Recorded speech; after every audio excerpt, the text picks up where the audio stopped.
Hello, welcome everyone. It's a Sycra stream. It's apparently been a while since we've had one of these, so yes, uh, uh, I should introduce who I'm here with first of all. We have Sam. Hi guys. Sam is streaming his girls, and Sam does draw uh, girls, and these are them. This is his Yeah. Instagram. In case you want to check it out, it's Miusnoe. Musnoe. How would you pronounce Yeah, that, me as no. Sam? Me as no. Musnoe. Great, Yeah, exactly. great. Okay, so it's wonderful work. And we have Dekru, who is hanging out, kind of moderator as well, I guess. Uh, Hey everyone. we have Flavia. Okay. And we have Bob Meatbag. Hey. All right. So that is everyone. Uh, and Bob's going to be drawing. Sam's going to be drawing. And I'm going to be taking questions from the audience. So let's hope this works. Okay, so let's start off with a question by Makio. Could you discuss your perceived relationship between art and design? I've had the opportunity to produce some professional work, and I've had to adapt my traditional knowledge to a more design related philosophy for the job, so their relationship is interesting to me. How do you see the future art as a profession with the current developments in a? Oh, that's a different question. Okay, so adapting traditional knowledge to a more design-related philosophy. Um, hmm. I don't know. I think of design as very important in art. It really depends with the word art because it means so many different things to different people. Does anyone else have any ideas on that one particularly? Depends on what they mean by design and art. Because design and art, that they're to me they're pretty similar, if not the same thing. So I guess if you're talking about like a different industry, like if it's graphic design versus, let's say, illustration, then I think if there's a more clear distinction between those two terms, I think we might be able to answer better. Okay, let's move on to the next question then. Um, what are your thoughts on AI art? Oh wait, the next question was: have you watched any VTubers? Uh, no, I've seen the thing. I think it's really interesting. I think it's really cool that they can make like the expressions and then the drawing does the same expressions. That's very cool. Um, and what was your reaction when hearing of Kim Jong Il's passing? Oh, it was very sad. Uh, what are your thoughts on AI art and its impact on art as a whole? Have you experimented with AI art at all? Um, I've seen people experiment with AI art more than I've done it myself. It's fine, I guess. I don't have a problem with AI art as an idea as much as I have a problem with people not respecting um, people's like IPs or like just taking art and then so if a company takes your art, puts it in their AI, and they charge money for that product, I have a problem with that. That sounds wrong. It's like so it's kind of theft. Uh, and you're charging for stuff like what? So yeah. And oh, anyone else have any thing to add on that?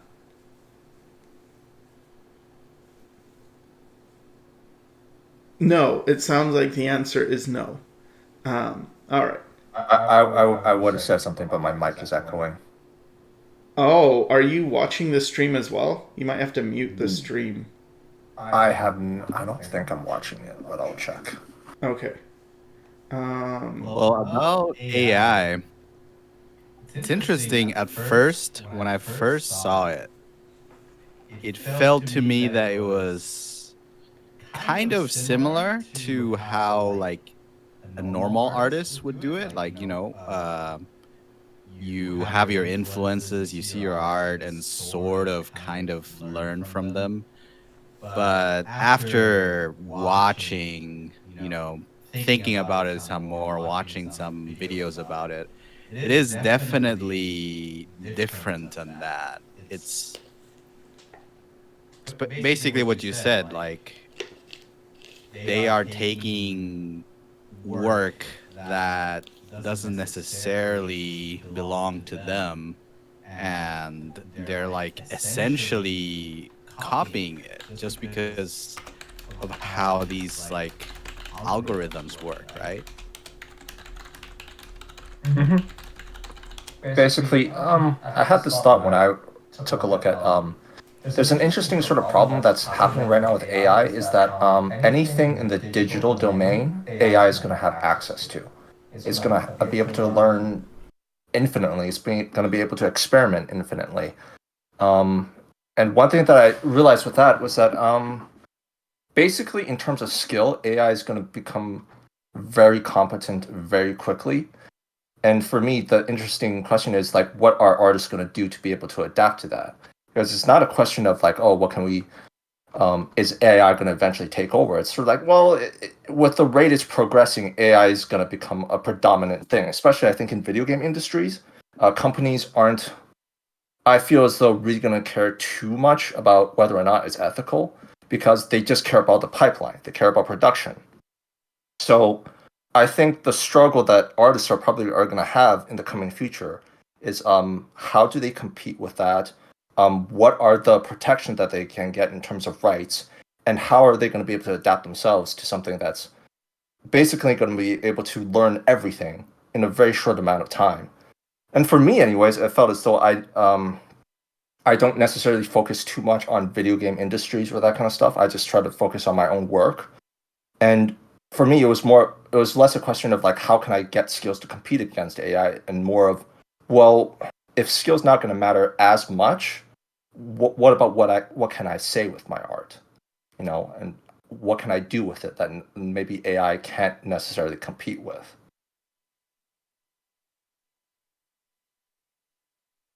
Yeah, I think there's a fundamental, I guess, difference, though, I think, between someone doing art because they want to communicate versus, say, like someone in the video game industry who has to, I don't know, make like a closet for a room. And I feel like AI will never be able to replace a human that is communicating their emotions and all that's like making this connection between the someone who sees a piece of that someone made, like, and I don't think an AI can replace that, but the problem comes when with all these people, I think, who are just sort of there making, like, as I said before, like a closet or a table for a video game. It seems like it's those sort of jobs that it will be kind of hard for normal people to compete with AI. Yeah, for me, it feels as though more about because right, I think with non-artists they do care more about just whether or not something looks good. But for me, artist has always been more about like communicating what one feels or telling a story. So I think maybe as AI becomes more predominant, people could start looking to like look at real art as well. Like I just want to see what a real person makes. And what I mean by like before when I said when I'm making art to more convey what I feel, it's more that eventually maybe that's what artists will eventually have to focus on instead of, let's say, creating something like a table or a closet or whatever. They have to focus on like what they want to say, and then that creates the human connection. Whereas with AI, it's more about, you know, creating something that's like easily reproducible, or, you know, helping out with the pipeline, that kind of stuff.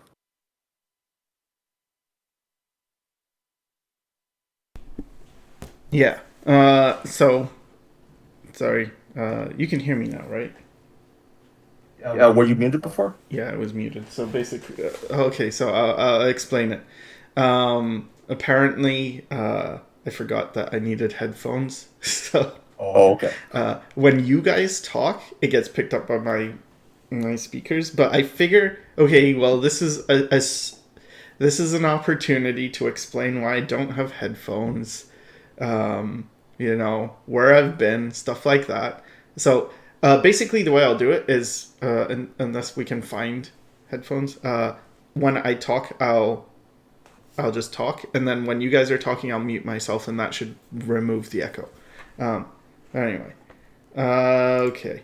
So, where have I been, and you know, why was I gone for so long? Well, initially I was working on my comic, and I was learning a lot about storytelling, and I figured, okay, so it's pretty important stuff that I'm learning, but I'm not experienced enough to teach about this, but I want to be, but I need time. I need time to figure stuff out, to make videos that are actually worthwhile. But I thought, okay, I'm just gonna, like, I'll make K, and then K will work, right? It'll be popular, it'll be successful, and I'll learn about story and stuff, and I'll make videos, and it'll be fine. About, I guess in October of 2021, I actually started getting onto K, like, okay, working on the comic, doing the storyboards. Everything was fine. And then we got hit on November 15th by this flood, and you know, share the pictures with you of the flood. So it's like this big flood. It's ruined everything. You can see my books and stuff, all my PlayStation, and pretty much everything. Here's all my Loomis books. They were all destroyed. Here's my shelf with all the Kim Jong-gi books. They were destroyed. This is what it looked like. This was my town, pretty much completely screwed. And then, yeah, so that happened. I guess I can talk a bit about how it happened. Like, it was called an atmospheric river, and we went, like, the river was rising. This let's see if I can show it. So there's like two rivers. There's this one, and there's another river. And we went to check on the banks at first, and then it was like going really fast, but it didn't look like it was going to flood, really. And then Flavia was walking, because it was her idea to check out the river, and this was like a few hours before it hit. And then she was walking on the ground, and she's like, "This is going to flood." And I'm like, "How'd you know?" And she's like, "'Cause the ground is spongy, like, it feels bad." So I was thinking, like, I guess. And then she's like, "Yeah, we should start moving stuff. 'Cause our house is basically, it's 2 stories. It's a pretty small house. But there's like 2 stories, and then all the work, the studio and everything is on the lower floor. And then the kitchen is on the top floor, and the living room. So we started moving, like, our computer and just stuff that it was like, what do you need to work? And I started moving all that. And then I looked out the window, and it was really strange, because, like, the neighbors, they had their lawn, and like everything was normal. Everything looked completely normal. But then, I don't know if you've ever used like RPG Maker or anything, but you can do tile sets. And basically, it was like they took the lawn tile set and they replaced it with water. It's like there were waves where the lawn was, but the sidewalk was normal. Everything was normal. It was just super strange. But then the water just kept coming, and it started coming really quick. And then we're like, oh shit, we should like go now. So then we like got our stuff, but one of the cats, we have 3 cats, and one of them got spooked and started just like hiding. So it was oh my gosh. And then Flavia told me to take 2 of the cats in the car and like drive away from where like to higher ground, so at least the car won't get flooded. So I did that, and then she came with the cats, and then the water just kept going higher and higher, and we had to like drive to like an evacuation place. And what had happened is, so you might be like wondering, why is the ground like all brown? So what happened is the flood hit the sewage treatment plant, and then raw sewage was just getting pumped into the water, which was everywhere. So it made it so the house is uninhabitable. Like you can't live there because there's chemicals they use to treat the sewage, and that's toxic. So then we stayed at like this I don't know what was it called, like community center, I guess. And we stayed overnight, and then there wasn't really a place because we had the 3 cats and we had to keep them in the car. And it's where I live in that time of year. It's like it's like minus 20, I guess, Celsius, which is, I don't know, it was really cold. So that was bad. And then we managed to get a washroom. For the second night, we kind of just asked if we could find a place for the cats where we could be. And there was like a washroom. So we were just sleeping on the washroom floor. But we got to set up the cats' litter boxes and stuff, so it was okay. It's like, all right, at least they're taken care of. And then they didn't let us go back to the house because it was unsafe, and it was still like the waters were still super high. And then we were there for 2 nights, and then on the 3rd day, I think it was, the power got knocked out for the emergency center as well. So we were just screwed. It's like there's no power, there's no water, and so they had us evacuate to another town, and we were supposed to go on. So first of all, at that community center, it's kind of like you hear a lot about people, and you hear a lot about, news stories where people are kind of bad or doing bad things.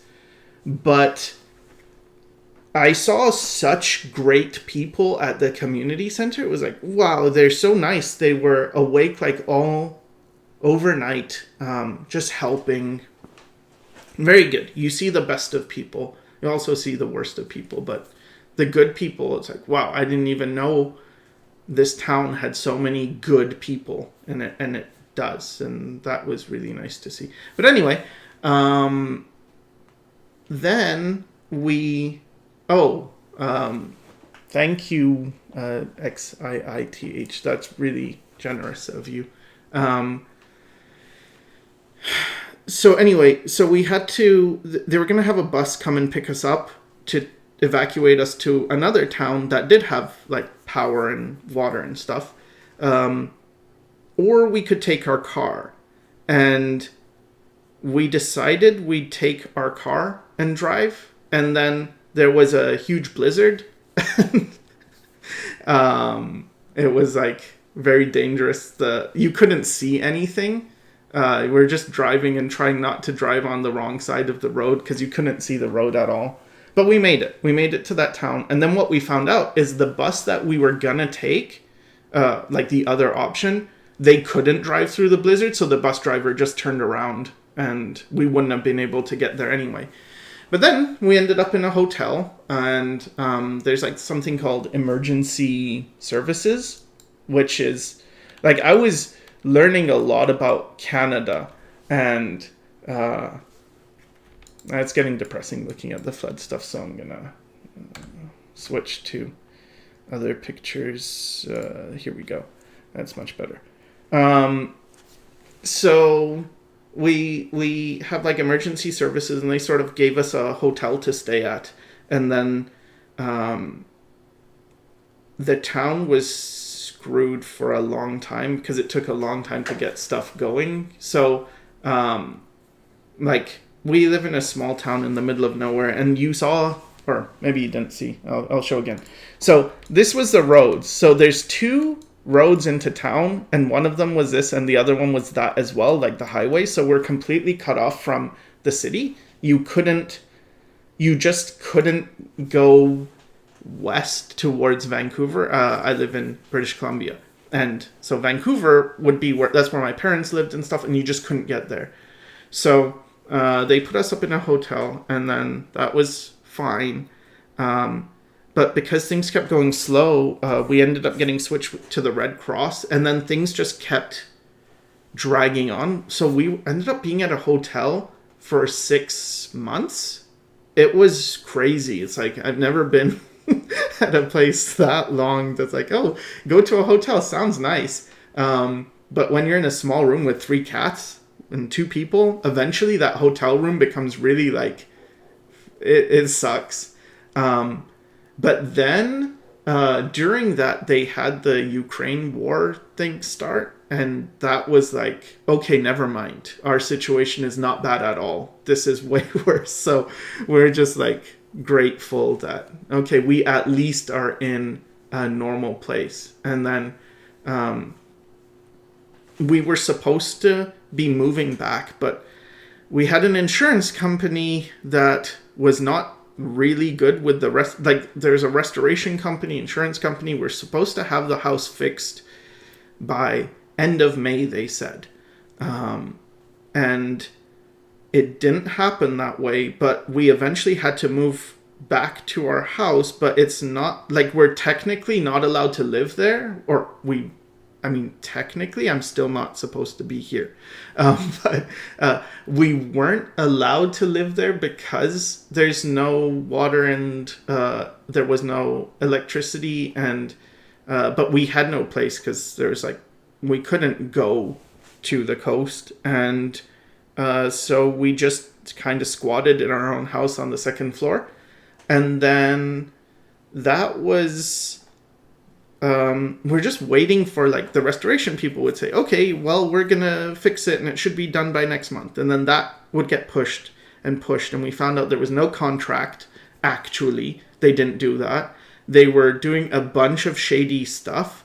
The insurance company was kind of like not doing stuff right, and we're just like going every day to the insurance place to, like, you know, the repairs are supposed to be done, this is supposed to be done. And then we ended up hiring our own private people to do plumbing and electricity. So then we got it done, but we had to like pay out of pocket, and then the insurance company wasn't paying us back for it, and that was so annoying. And it was just like, oh my god, I just want to work on game. I just want to do my comic. And that's why I don't have headphones, because we lost like pretty much everything, like all my pointy chin sketchbooks, all my drawings for like 15-20 years, it's all gone. And that sucked. And then just a bunch of stuff, because I saved what I thought I needed. So I took my tablet, I took my computer, I took my microphone, so I still could do work. I was working in the hotel. I was still doing my commissions and stuff.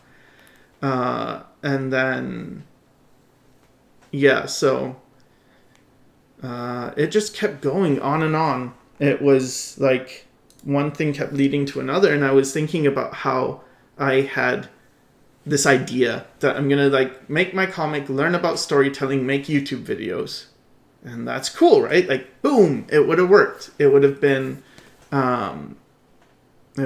fine.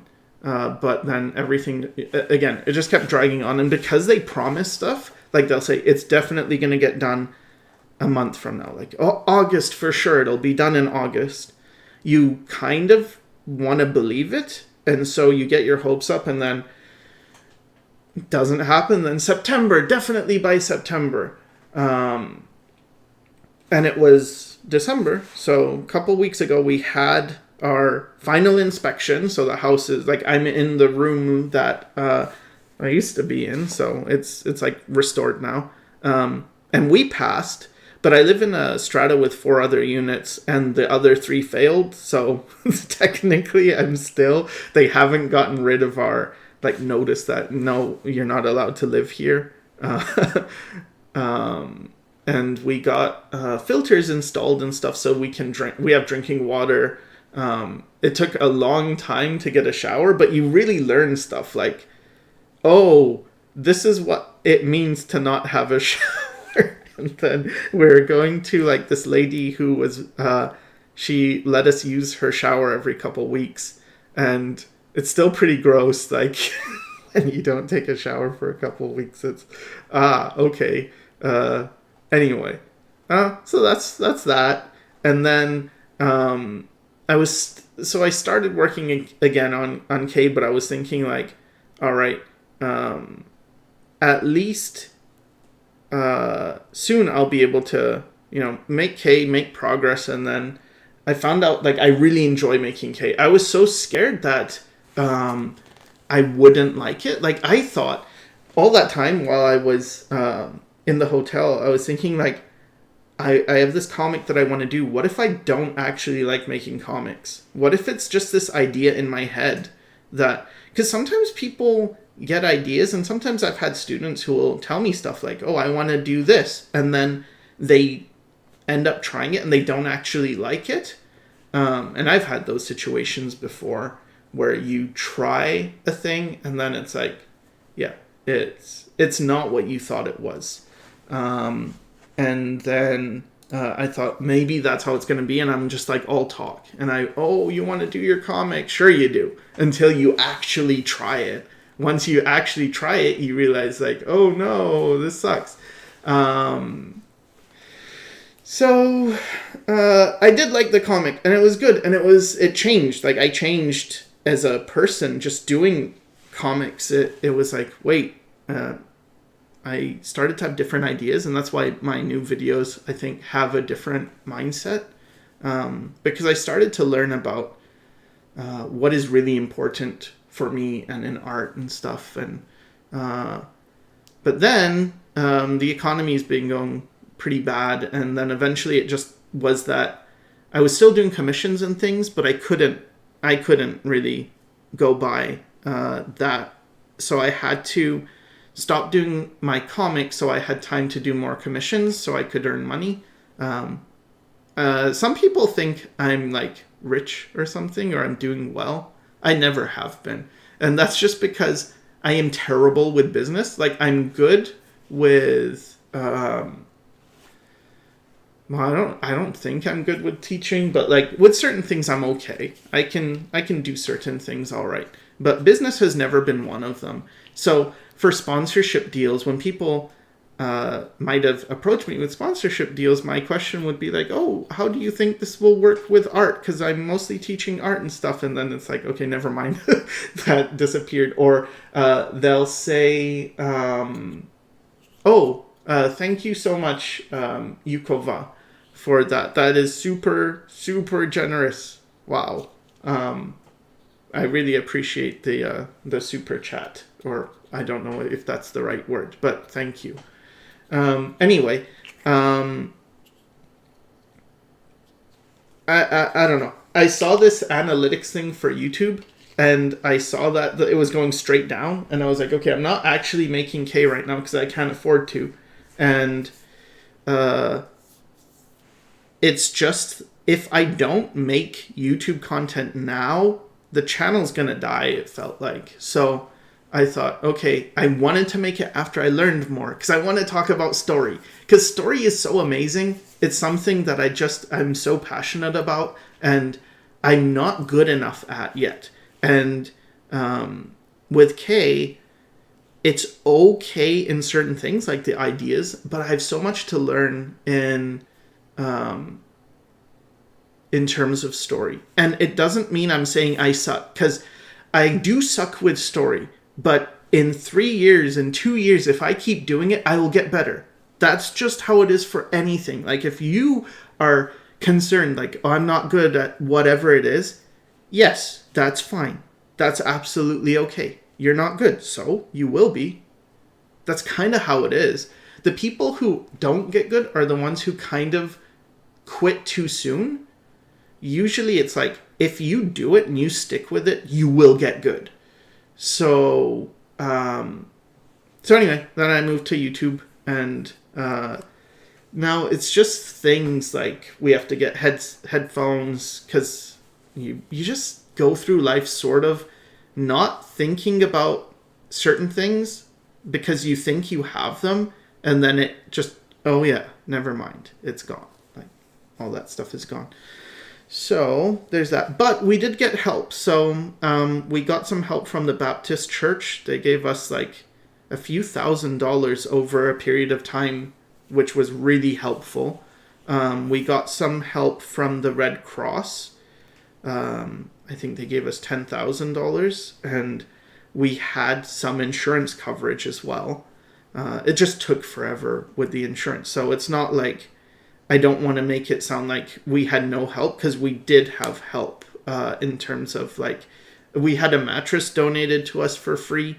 So that was really useful, because before we were sleeping on the floor, and it's fine. We eventually got, like, we went from floor and we upgraded to gym mats, and then we upgraded to mattress, and then it's just like everything bad, you learn to appreciate when it, like, you learn the meaning of things. So, like, showers and mattresses and fridge is important. So we didn't have a fridge for a long time, because we did have a fridge upstairs, but it got moldy because they didn't let us back in the house, and because they didn't let us back, there was, we couldn't empty the fridge enough. Even though Flavia did empty it, there was still residual moisture that created mold. And we ended up with mold in the house as well. And it was just bad stuff. Like, it didn't need to happen, but it just happened. And then, but then when you get a fridge, it's like, oh, a fridge, cool. Then you really appreciate it. And because we live in the middle of nowhere, it's like, because that was my strategy. Like, my strategy was this: if you keep your overhead low enough, you can do things that you don't think you could. So we live in a very middle of nowhere place, but it means I can afford to live in a house. So then it's like, you live in a house, you get to have a house, because you didn't, like, live in Vancouver where the houses are like $1 million. You get to live in, like, our house was like $130,000, and it's still a lot, but it's like, you can get a mortgage. And that was kind of my philosophy, is if I just keep my needs very low, then I can afford to do stuff. So some people might be like, well, how do you have time to make comics and stuff? It's like, just live very frugally. Buy stuff from thrift stores. You can make it. You can buy furniture or get furniture and just, like, sand it and paint it, and then it's definitely usable. It's fine. It's like, we have pretty nice looking stuff just because of, you just get it for cheap and, like, restore it. And You can live a lot better than you think. Whereas sometimes there's people who make fine money. They make like quite a bit of money, but because they live in a place that's expensive, it becomes very hard. And then it's like, well, I can't pursue my dreams because of this and that. And it's like, but you have so much money, you can just like live some middle of nowhere place and then be completely fine. But anyway, I should get back to chat. Sorry for the tangent. Let me go back to questions. Oh, I've missed a lot. I'm so sorry for missing so much. What extent do you believe your own philosophy influences the art you make? And how much does the art you make influence the way you see the world? This is a very good question. And I think it influences the art you make as much as you allow it to influence the art you make. So, if you are the type of person who wants to make something from something deep inside you and you have something to share, but you don't, then it doesn't influence your art, right? Because a lot of people are in that situation. Even I've been in that situation where you tend to look at other people. You tend to, you'll compare yourself to other people. And it's like, all right, I should make fan art because that might get me views, which will get me more popularity, which will promote my art and get me experience, and these other people are doing it, and it looks good, and maybe that will lead to portfolios, like a good portfolio or career opportunities. And so the thinking is that, well, this is all good, but then you're not doing your philosophy. But you could. It's just like a matter of, are you going to embrace that? And what it took for me to embrace my philosophy, so as it were, was to separate entirely my personal art and my commercial work. So the work I do for other people, the work I do that makes money. And once I did that, I don't put my philosophy in my commercial art at all, almost. The only thing I put in to commercial art is I will try to do the best job I can for the client. I will try and give them a good service that when they think about the money they put in, it's like, it's worth it. Good. You're still getting your money's worth. But for myself, I make it so this is not for money. This is not to grow an audience. This is not for anyone. This is just for me. And with comics, it really... I've changed. Like, if you ask me, am I a comic book artist, I would say I'm a hobbyist. It is my hobby to make comics. Because if it's a hobby, it's something you're only doing for yourself. It's something that you do for fun because you want to do it. You might be super interested. It doesn't mean you don't take it seriously. Some people take their hobbies extremely seriously. But it's a hobby because you have no intention of making money with it. And when I think back to when I was a kid, that's how I like to make comics. Like, it's a hobby. It's just what I do. It was a feeling of, if I had won the lottery and I didn't have to worry about money, would I still make comics? Yeah, why not? I get to tell my stories. And if I don't tell my stories, like if I don't make the K comic, there's something that happens when you spend years making maybe it's even earlier for people who are, faster with relating to their characters, but you make the character and eventually there's a point where the character kind of exists on their own. It's almost like life. It's weird. But if I don't make the story for Kay, if I don't make the world, if I don't make the comic, she doesn't get to exist. She doesn't get to live. She lives so long as I give her a world to live. Then she can move around. She can meet people. Things can progress. And so I feel like this is what I want to do with my life, is make my stories, make worlds for these characters and to share those worlds.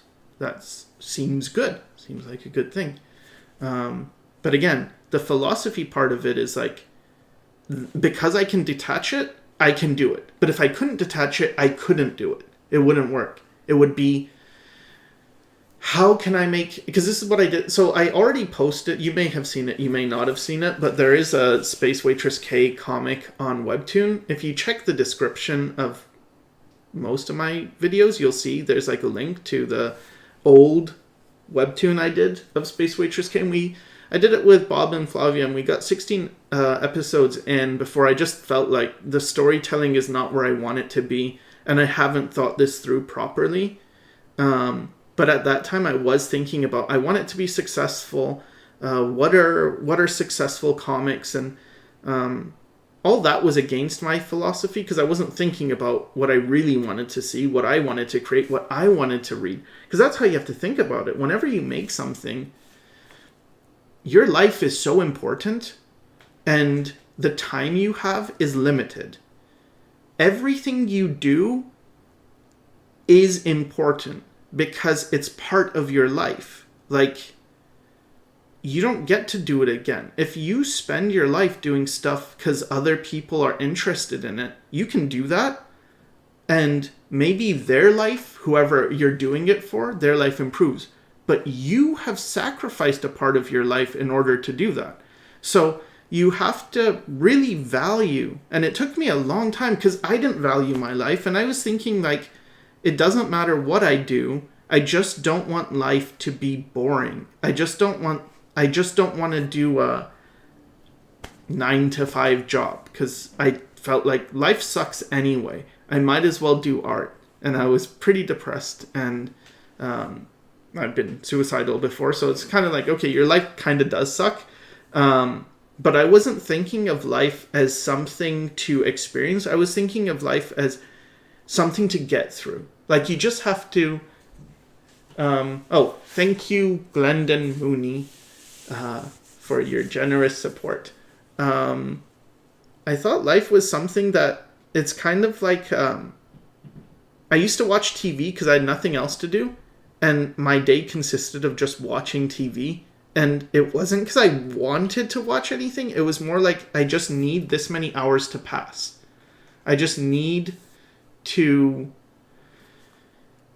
kind of like hit the fast forward button of life. I just need this period of time to be over with, so I don't have to be bored during that period of time. And then once... I mean, I lived most of my life that way, just thinking like, well, there's not much point to me existing. And that's why also with YouTube, it was very important to share knowledge, because it's like, well, that kind of gives you, like, why do you exist? So I can help other people. All right, fine. That's a good enough reason, I guess. But now I think of it differently. It's like, no. Your job, if there is such a thing, is to be you. To be uniquely whatever you are, to the fullest of your ability. To enjoy the things you enjoy. To create the things you want to create. Not to just be following trends or whatever is popular, because who cares? Like, one of the advice I was told many years ago was to stop playing video games, because artists, you should focus on your art. You do 16 hours every day on your art, and you grind, and you don't waste your time. Video games are a waste of time. Don't waste your time. Do art. But a few years back, I realized I love video games. Like, why? If this is what I wanted, like, I enjoy the time I spend with this medium. This is what I want to do with my time. Why would I cut that out of my life? It doesn't mean all I do is play video games. No, that would be dumb. That would be reckless. In fact, if that's how you feel, maybe do it. Maybe just spend your time and see if that's really fun to you.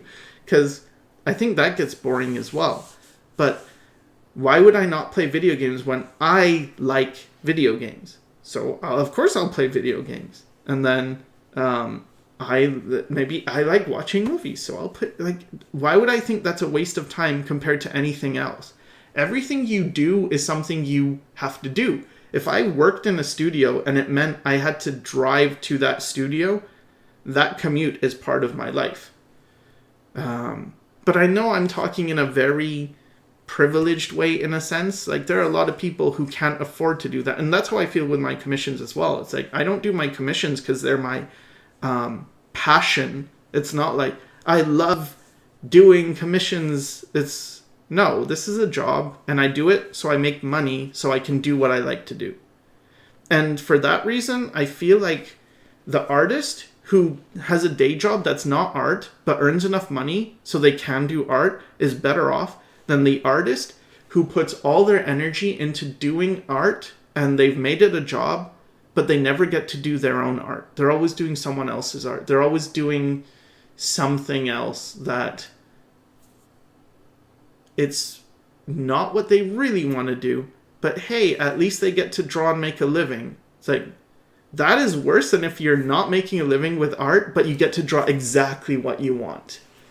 But anyway. All right. Maybe I'll ask other people. Do you have other things to add? And I'll mute myself. So if you want to talk, Bob, Sam. I think I'm good. Yeah, me too. Okay. All right. So next question, and again, I apologize if I miss any of these questions. I will do my best to answer as many as I can. Do you think there should be a reciprocal, Smail asked, do you think there should be a reciprocal relationship between, oh, that's the philosophy thing. Okay. Brian Bunrab says, art of transient images. Question for the stream. In hindsight, was the entire exploration of pointy chins worth it? Or have you found a different path down the line that got you there quicker? That's a good question. Was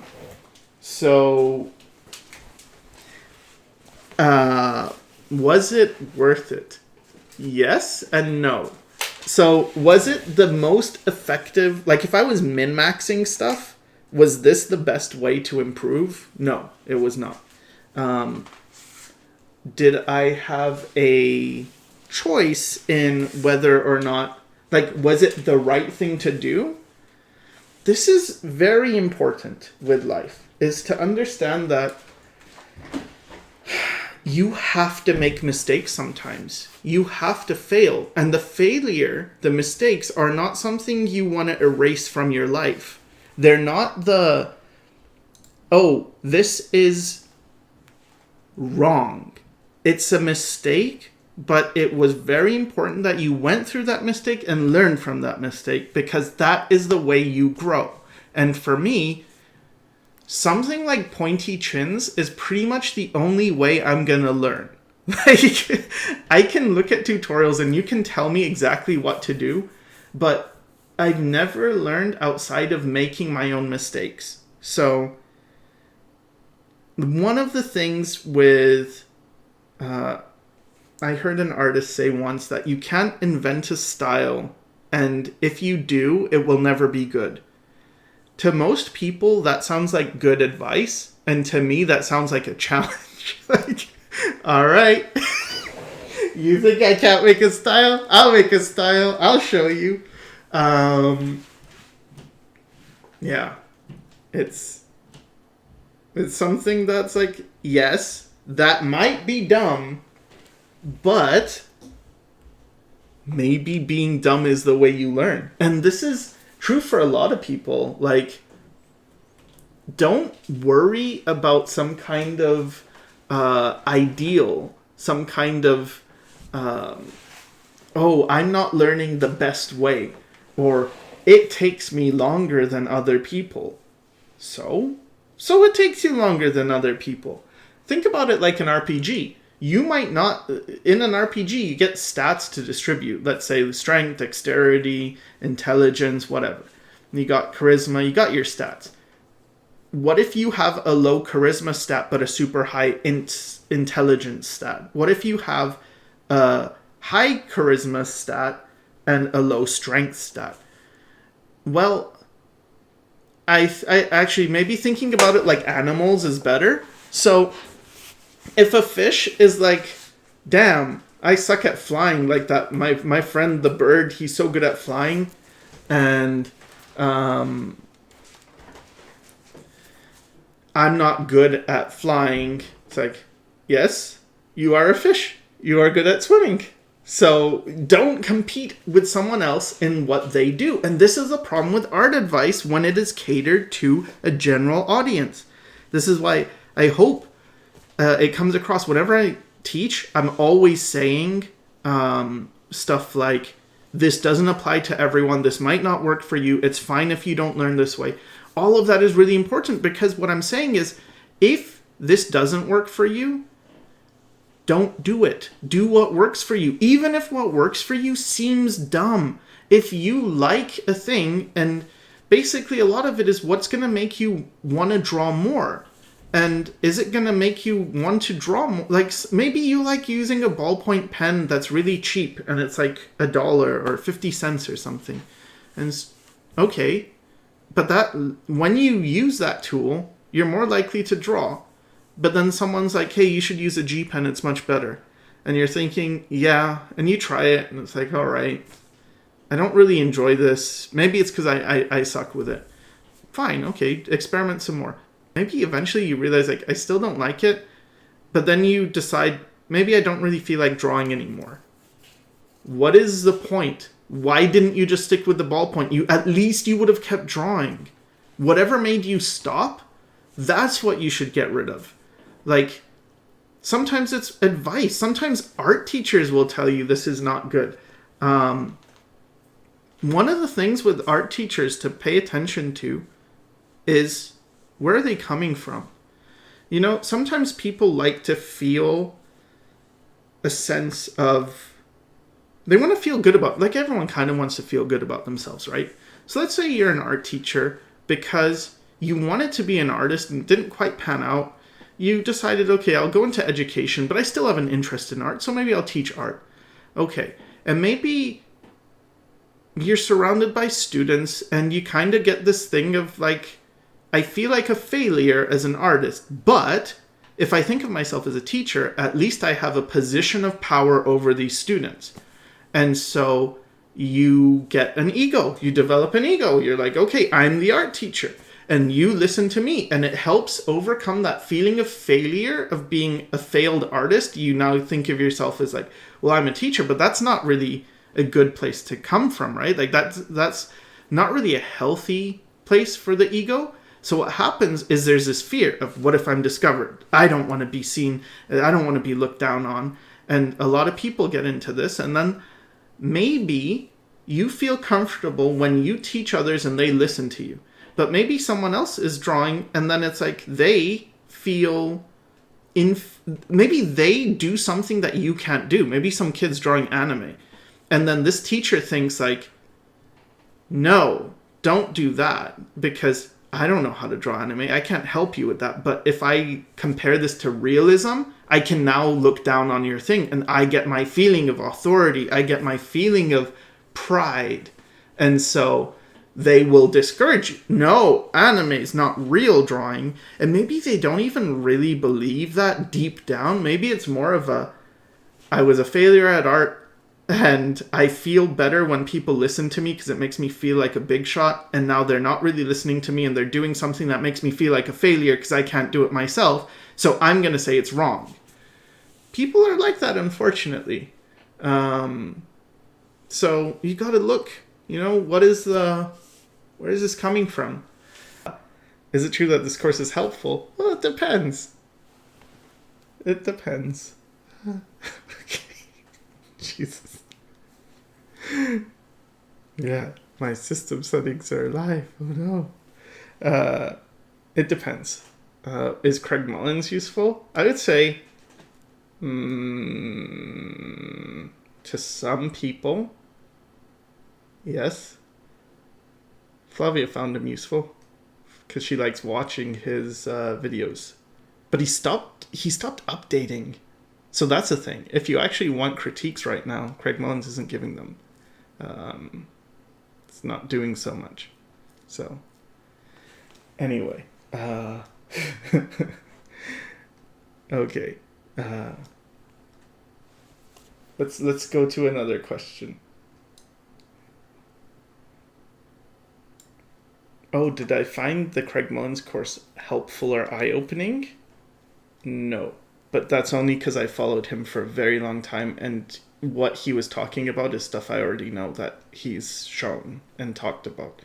So, if you want to understand Craig Mullins' philosophy, I believe a good place to start is John Singer Sargent.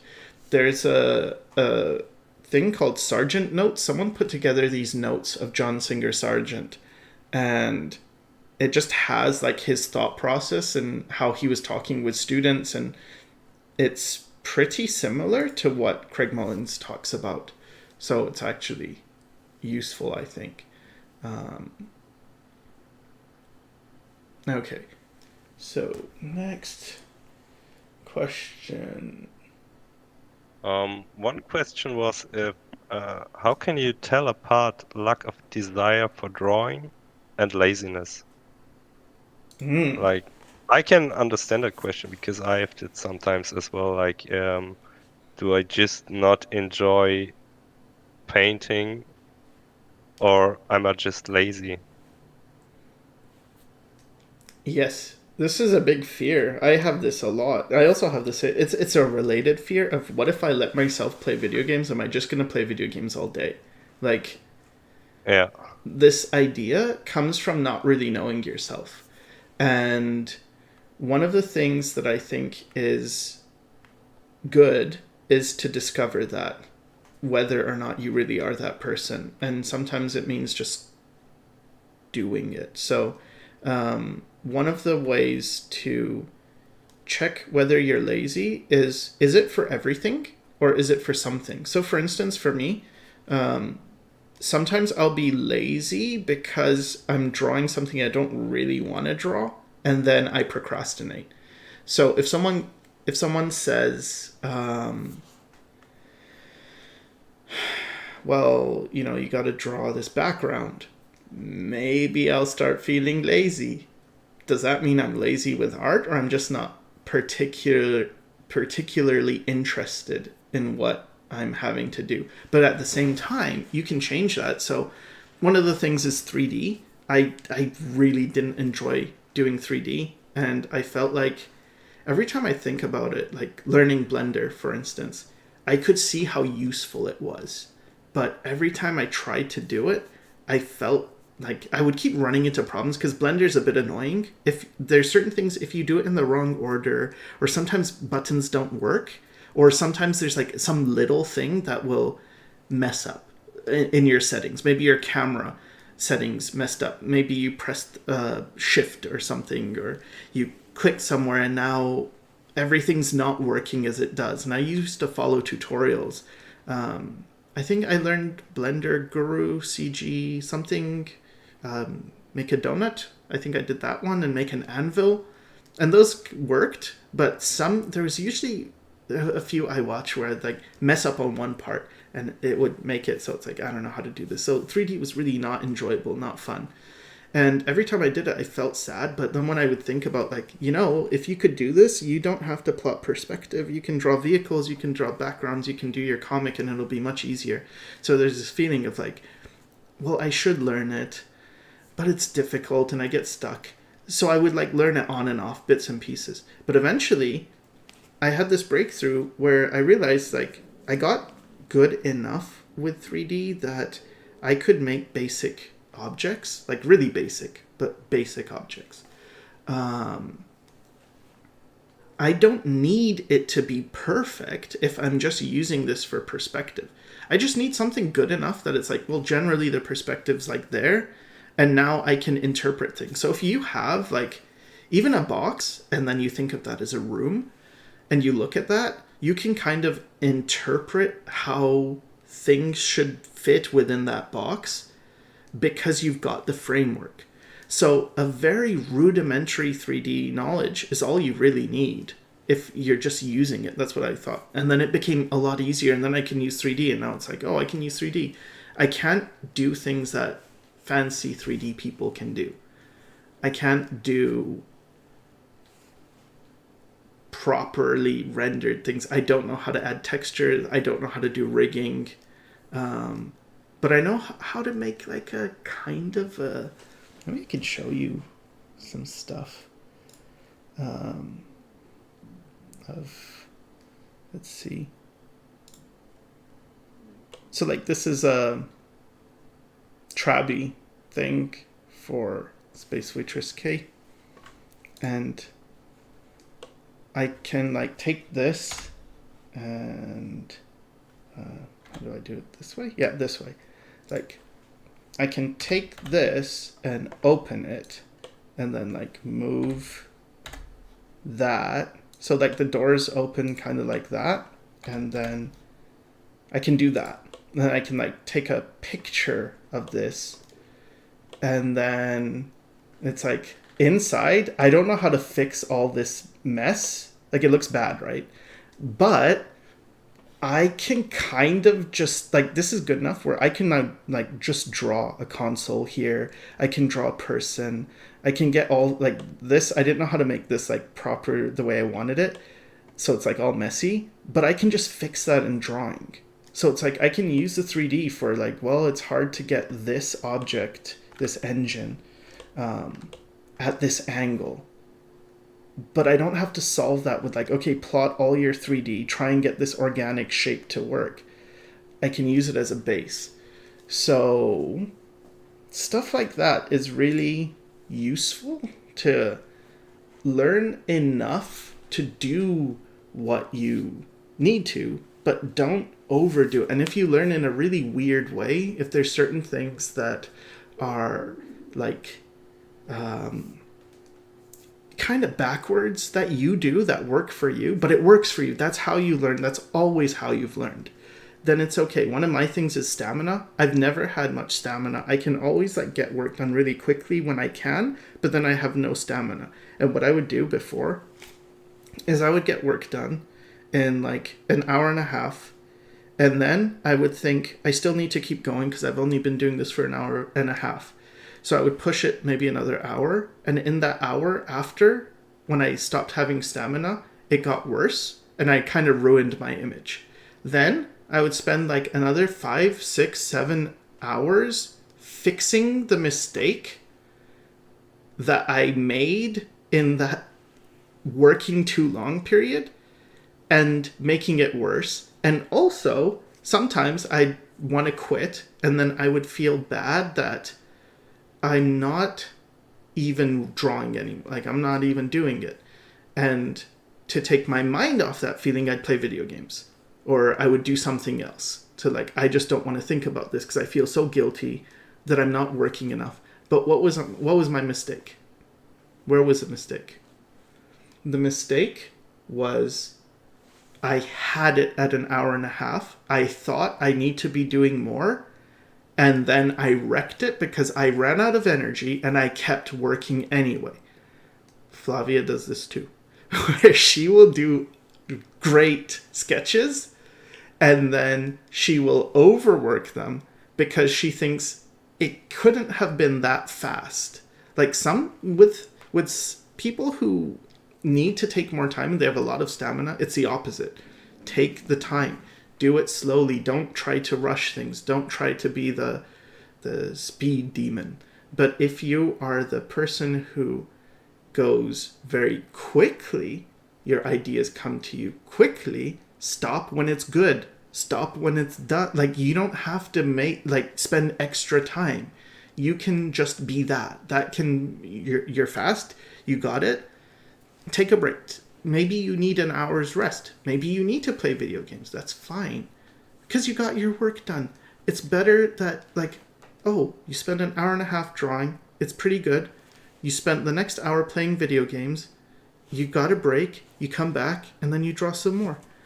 It's much better than ruining it and then spending hours and hours and hours doing the fixes that then, what does the fix do for you? Does it do anything for you? Yeah, it does stuff for you. What does it do for you? It makes you not have to focus on the guilty feeling of I should be drawing more. Where does the I should be drawing more come from? Other things you heard, like someone says you should be drawing this many hours a day, and I'm sorry if I've said this too, because I have, I think. Because I heard it, and it's like, well, that seems to be what everyone's saying. You should draw for 12 to 16 hours a day. And how do you expect to get good if you only draw for like 2 hours a day or something? And it sounds good. It sounds like, yeah, that makes sense. And then you can proceed to screw yourself over because something makes sense. And so what if it makes sense? So like, you can even have the improvement that you think is good in terms of like, oh yeah, that's right, I did improve. But it often comes at a cost. And sometimes you're paying a cost that's way too high. And the highest cost you can pay is to lose yourself. This is true of anything. If you're in a relationship and the cost you're paying to stay in the relationship is to lose yourself, be very careful of that. It's not worth it. But yeah. Okay. Sorry. Off topic. Next question. I'd like to add something to that. Something that I feel is pretty simple, but that at least I always lose myself, especially when doing things like playing video games, is just kind of zoom out and just think, what is the best thing that I could be doing right now? Like, it could be playing video games, or it could be doing something else, but things like video games are like really good at just sort of like hacking your brain into sort of not thinking about anything and just keep doing whatever the hack wants you to do. So if you can take just like 1 minute and think and just zoom out and think, what should I be doing? What's the good thing that I should be doing? I think that would help you a lot too. Mm-hmm. I learned so much from video games though. Like, I should make a video about it at some point. The things I've learned from playing video games. Oh yeah, for sure. I mean, video games are great. It's just, it's the whole, they just like feel really good when you play them, right? No, it was the opposite. It was this. So, okay, I'll just, there's no point in just waiting. I'll just say it. Okay, so what I had was a feeling of when things would get tough for me, I would often quit. Like, I would think I sucked, and then I would quit. And I played a few video games where I was just not good at them, and they were very hard for me. And then I would want to quit. And what happened is I told myself, no, don't quit. And I figured out this thing. It was, so I think it was playing Nier Automata, and there's like this arena, and you have to go like deeper and deeper and fight harder and harder enemies. And I was just struggling a lot with it. And I told myself, okay, just play this game and try to do whatever you can. And as soon as it starts to get uncomfortable, stop playing. So I would go to the arena and I would try to beat this, whatever the enemy was. And I couldn't do it. And then I just would get sometimes I wouldn't get frustrated right away. I'd be like, I want to try some more. Then as soon as I got frustrated, I stopped. And then I wouldn't play at all. And then the next day I would play. And what I found is because there are timers and health bars, I could see that I usually the first time I came back to the game after not playing, I could do way better. It's like, wait, so I could only get the boss to like half health, and now I can get it almost dead. Why? What happened? And it's because I was processing overnight. My brain was processing everything I did, and then it absorbed it, and then you could use it. And then because it was so clear. It's like I kept doing it, and then eventually I could do these things, and I was being able to beat things. And I played some other games that were kind of like that. I recently was playing Steel Rising, and it was kind of annoying in that way. Like, it's difficult. For me anyway. I'm sure for a lot of people it's like super easy and well, this isn't a hard game or anything like that. But for me it was difficult. But having something so concrete, because when you're like talking about art, it's kind of abstract. Is this drawing good? Is it not good? Am I making progress? Am I not making progress? But when it's something as clear as a video game with a health bar and you can see I am getting better, then it's like, aha, so this actually works. And then once I believed in the method, I could then apply it to art. Like, okay, what if I just draw as long as I'm having fun? As soon as I get frustrated, I'll stop and I'll sleep. Like, obviously, do whatever you want, and then sleep, and then process, and then try again. What if you get stuck with an idea? Okay, stop, do other stuff. Let your brain process. And it for me anyway, it worked really well. And it was because video games are giving you that concrete feedback. And then what it taught me more than anything else is when I think I can't do something, remember that time I thought I couldn't beat that boss? Remember that time I thought I couldn't beat that level and then I did? You can do it. So kind of like that, like motivational. Yeah, for sure. I mean, I think I've definitely experienced that too, not just in video games, I think in pretty much everything. I think the most noticeable time for me when I noticed that was when I was first learning programming, and there would be some sort of, I don't know, like a problem, a question that I had to answer, and it's like it happened so many times where I would like spend like an hour plus trying to figure it out and I couldn't. And then I just, go do something else, or I don't know, just go to sleep or something. And the next time I go back and work on that same problem, I just like figure it out in like 5 minutes. It's like just happened so many times. It's crazy. Yeah, because your brain was processing it in the background. Like we have like Yeah. background runtime processes or whatever. Yeah, cool. Rafael Rosa says they got into music thanks to Final Fantasy. Me too. All right. Next question. Do you need to be good in traditional art in order to be good in digital, or does knowing traditional help you in digital? No, you don't need to be good in traditional in order to be good in digital. You need to do something you like. You need to have fun. You need to keep doing it.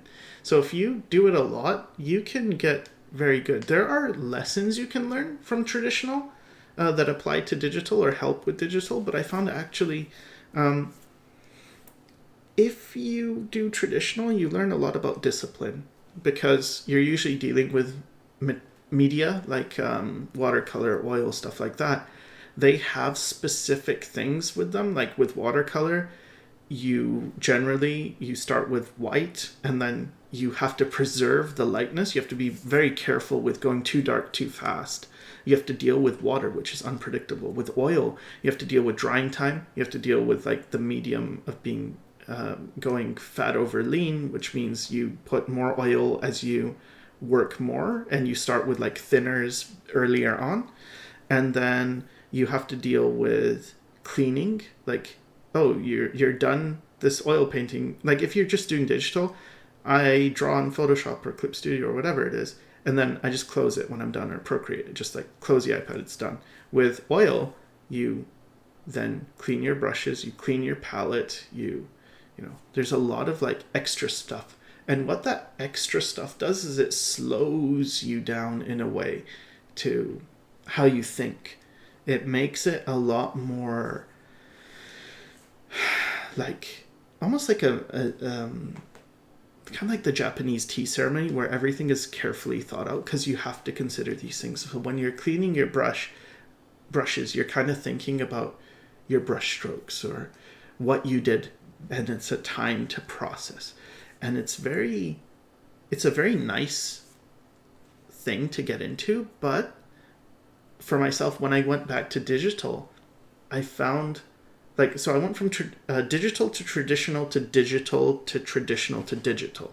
And when I went from traditional to digital, I was more careful with my brushstrokes. I was more, it helped my digital a bit.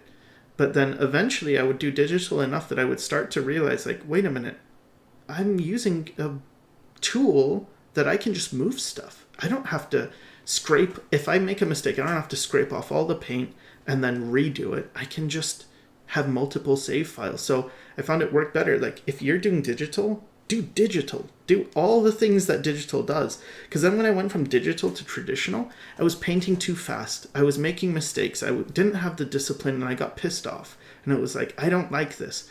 But if I had just kept doing traditional, it would have just become normal.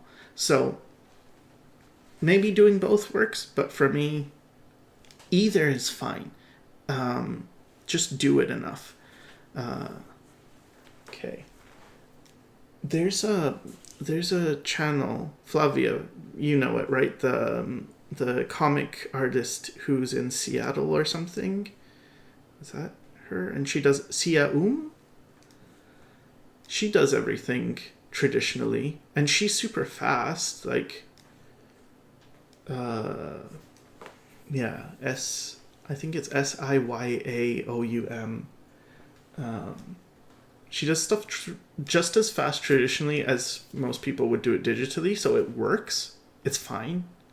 It's just a matter of, like, is that how you like to work? Because then do it. Because if you like it, you'll get so much more from it than if you're struggling, if it doesn't feel as fun to you. Okay. And what other questions do we have? What's Bob Meatbag's online gallery? I'm curious.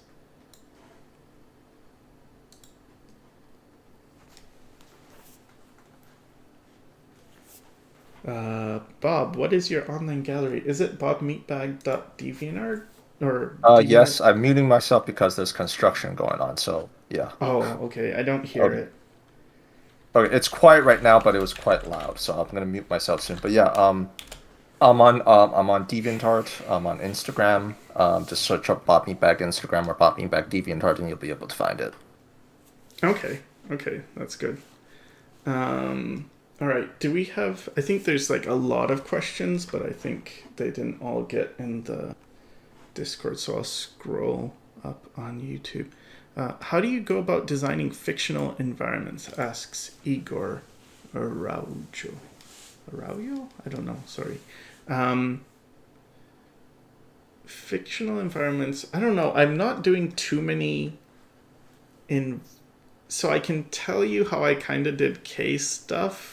So there's this game called The Sims 3, I think it was, that we used, and I made the rooms with their stuff, and then I think Bob did it first. We drew over it.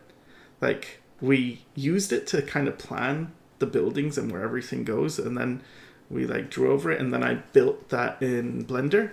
So I remade it based on that, but it was helpful to have in a software like The Sims, because I got to see how big the characters would be to things. Like, it's not exactly 100% perfect, but you don't need it to be perfect. This is true for almost everything, unless you're doing a very technical thing. You don't need it to be perfect. You need it to be believable. Yeah. So, and then in terms of other environments, I just think about places, and then I try to incorporate that. But for one of the planets on K, I like certain colors, and I like purples and blues for vegetation instead of greens. And so I just do that, and it's all right. And put in mushroom shapes, because it's well, that looks nice to me. But I'm not that good with environments to really feel comfortable offering good advice. It's pronounced Igor. Okay.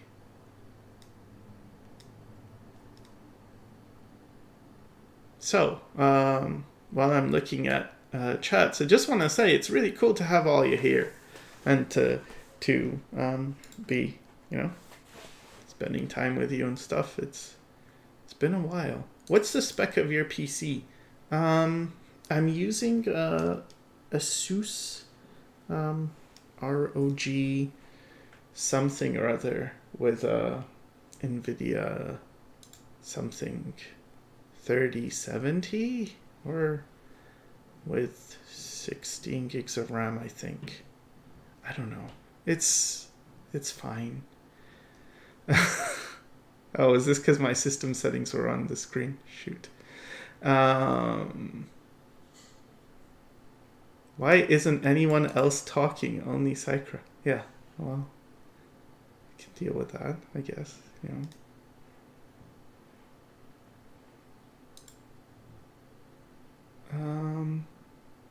Do you guys have stuff to say?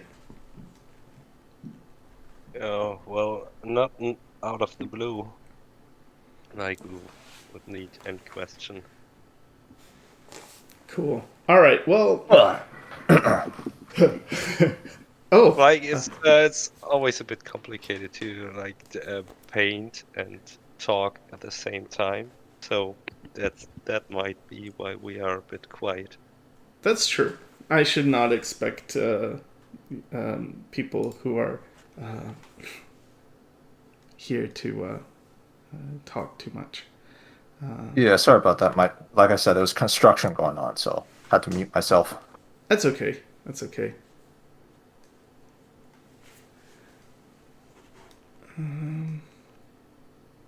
All right. Well, I think this is like an hour and a half for streams. Pretty good. We can do this. If you guys are liking this, I can do this weekly, I guess. I'm afraid eventually I'll just run out of topics to cover. One of the things I found while being, in the hotel and stuff is I didn't have much stuff to do art, so I ended up watching streams a lot. And I found that the streams I was watching, it wasn't necessarily because of just like good advice and stuff. A lot of times it was just people I enjoyed hanging out with who just felt like relatable. It's like, oh, I like hearing these people while I work or I do stuff. So if this could be something that just people like because it's a nice place to hang out and we can kind of make it like a thing, every week we just hang out. I'm fine with that. So if you guys want that, we can do that. It's good. It's no problem.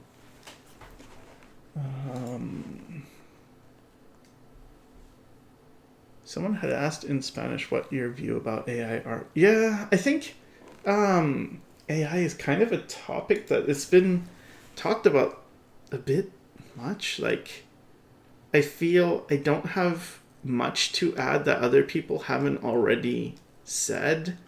And then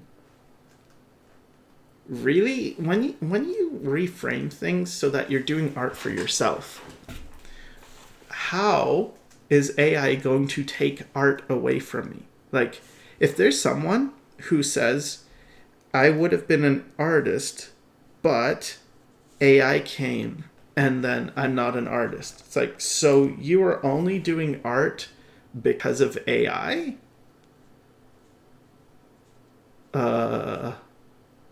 Like, so you mean art jobs? Because you don't mean art, you mean art jobs. You're afraid for your job.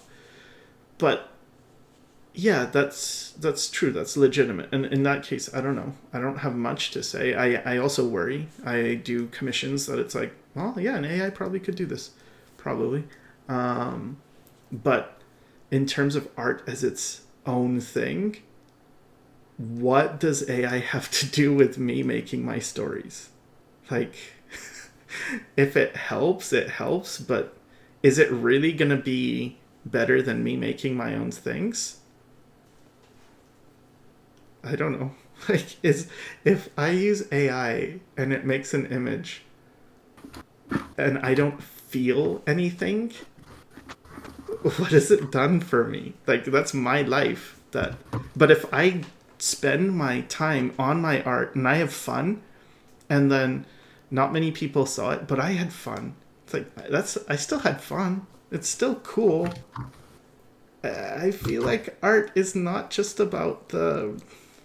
I want to say art's not just about the result, but the result can motivate you. Like, I don't enjoy making comics in terms of making the comic is a lot of hard work, but I enjoy making comics because the result is so worthwhile. It makes me want to keep going. It's so great. And I've heard this from animators too. They're not liking animation. It's not like animation is... Some people have fun doing the thing, but sometimes it's like, it's not fun when you're doing the animation. It's fun when the character moves. It's fun where it's like, you made a thing come to life. That's awesome. That's so amazing. So, yeah. Yeah, I think as time goes on, people are going to have to redefine what art means to them. Currently, they're very much focused on what it means to them in terms of the industry and the job. But Yes. I think the first time AI really became, like, I really started noticing AR art was when I read this article about this guy who used, I think it was, what was Mid Journey? Was it Mid? I think it's Mid Journey. That's scripts from ArtStation, right? But anyways, he used an AI program. He entered it into this art contest, and he basically won it. And in this article, he's trying to justify why it's okay for him to use it. And Oh, he that said, one. yeah, and he said the person who used it is like, he's clearly not an artist. And then he says, art is dead. And then when I read that, I was just like, yeah, you're not an artist. You have no idea what it means to be an artist. Just some dude who took advantage of the program. And the thing that I thought about at the time when I read that was that as long as there are human beings, there's always going to be art. It might not, the jobs for art might start to disappear, but as long as there are humans around, there's always going to be art. Yeah, I think there's certain ideas that I just don't agree with. Like, there used to be this popular idea that everything is a remix, and the justification was that we're constantly exposed to things and there's nothing really original because everything's already kind of created from something else. I didn't agree with that. I think, like, I see the point. I see why that argument could be made. But the people I heard making it weren't really making anything original anyway. It's like, Yeah, the people who say that tend to not be the ones who are trying to push things into originality. They're just like they try to justify why it's okay to just copy and remix. whereas I think the opposite. So I think everyone has something original to create. I think as long as you are honest with yourself, your art comes from you, your life. No one else has lived your life, not your circumstances, not exactly. So if you are true to yourself, so for me, I think stories, I'm a huge fan of story, and especially narrative story. I think ideally what we do with stories, and this is just my opinion, so, obviously it's not the only opinion, you're welcome to disagree, but this is how I think about story. I think what we do is we live a life. During that life, we have our experiences and we learn things and we see things and we experience the world as only we can. Then we share that through story to other people so that they can read or view what we've made and learn from it as well. And so you get to have someone else's wisdom from their life experience without having to live their life. You get to see someone else's opinion without having to have, like, that can't be your opinion as much as, like, you get to see things other people, like, see other people and live their life through them in a way, but through their stories in a way that you can't normally. So it takes an entire life. Like with Kay, the characters, initially it wasn't good because I was just building it off of, like, an idea. If I need to make a comic because people expect a comic. But once I started getting serious and I started putting myself into the characters, it becomes about who are these people, and it was always related to my own life. And so everything in a story where you're honest comes from you and your whole life. How does AI do that? it doesn't, because it didn't live a life. The AI is taking popular things or patterns and it's compiling them, and we do that too. But we are building from ourselves, and there's a continuity, there's a larger story, there's some wisdom we can offer from our own experience. Whereas AI will only give you the shallow, it'll give you the top level, and it won't give you the depth that you only get from living that. And then on the flip side, if people are saying, well, everything's just a remix and whatever, I would say, why are you afraid of AI? This has been a problem way before that. This has been like boring art where people are just drawing the same thing over and over again, and it's kind of like not original. That AI didn't make that up. We've been doing, like, that's common. Games where they're just doing it for the money, AI didn't do had nothing to do with this. AI didn't make like games all about like gotcha systems or whatever. It's like, aren't you just dealing with people who have lowered the bar, and now we're just dealing with that, and AI happens to be another way of making things faster and cheaper. It's like, this is bad anyway. This idea that everything has to be super fast and produced, and as if that makes good things. I don't think it does. I think taking time thinking about things. I think good stories take years to make, or at least it takes years to develop as a person. To have something worth telling, you have to have life experience. Otherwise, what are you telling? It's like, I don't know.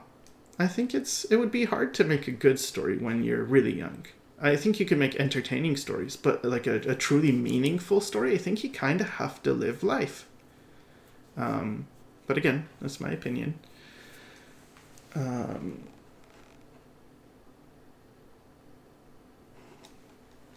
I guess what's really bad for me is that, like, if I talk to my family, like what I'm actually doing, and they don't get this digital art stuff anyway, and there's this idea of that you, as a digital artist, that you're just clicking and creating an image.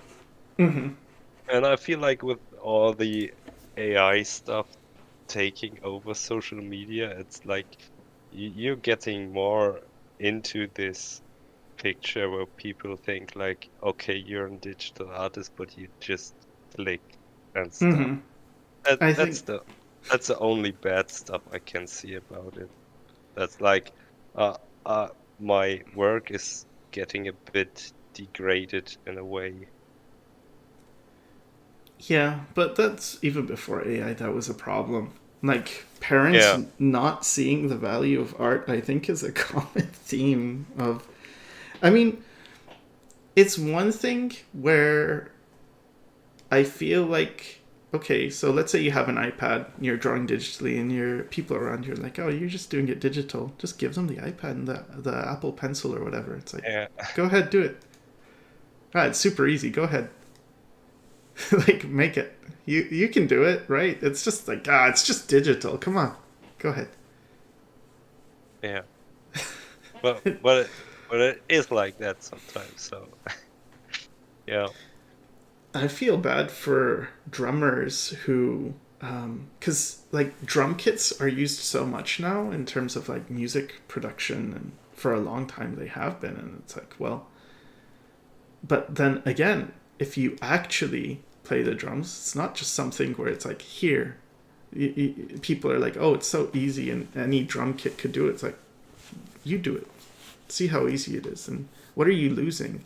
I think it's like not valuing things that are really important. And if the general trend is towards convenience, but I think we're all in this, like, this is a cultural thing. This is not just art. This is with food. It's getting way too, growth hormones in food and everything. It's just like fertilizers, and the food's not nutrient rich, and all sorts of things with movies where everything's like just a blockbuster and they're using formulas or whatever. I think it's like, well, Yeah. but there's always people doing more interesting stuff. It's just usually not as, big. It's not as promoted. But yeah, I think a lot of fear with AI things, personally, this may be a hot take. That's what people say nowadays, right? Hot take. Yep. All right. I think a lot of the fear is identity based. I think people are afraid of, they've built their identity around being an artist. And then it's like, if my identity is that I do this thing very well, and this machine can do this thing better than I can, what am I? I think that's where a lot of the issue comes from. I could be wrong.